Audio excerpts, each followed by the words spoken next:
140,00,00,000 మంది భారతీయుల ఆశల్ని సజీవంగా ఉంచి, నిలబెట్టి, అలా కొట్టి, మ్యాచ్‌ల్ని విన్నర్స్‌గా నిలిపిన కేఎల్ రాహుల్ గురించి చాలా తక్కువ మాట్లాడారని నా అభిప్రాయం. కారణం ఏందంటే, ఒక మ్యాచ్‌లో ఫస్ట్ బ్యాటింగ్ ఛాన్స్ వచ్చినోళ్ళకి లైక్ విరాట్ కోహ్లీ అయ్యుండొచ్చు.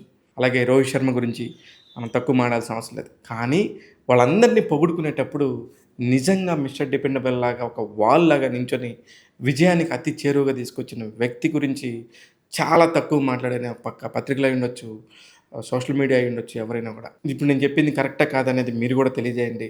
ఎందుకంటే కేఎల్ రాహుల్ ఆడిన ఇన్నింగ్స్‌లో ప్రతి ఒక్క ఇన్నింగ్స్ కూడా ఒక్కొక్కటి 40 పరుగుల పైన, 30 పరుగుల పైన, 34 పరుగులు ఫైనల్ మ్యాచ్‌లో. ఇవన్నీ చాలా ఇంపార్టెంట్ కాబట్టే మనం గెలిచాం. ముందు వచ్చిన వాళ్ళు 100 కొట్టేసి ఎళ్ళిపోయి ఔట్ అయినప్పుడు తర్వాత వాళ్ళొచ్చి పేక మేడలా కూలిపోతే ఏ క్రికెట్ జట్టు కూడా నిలవదు.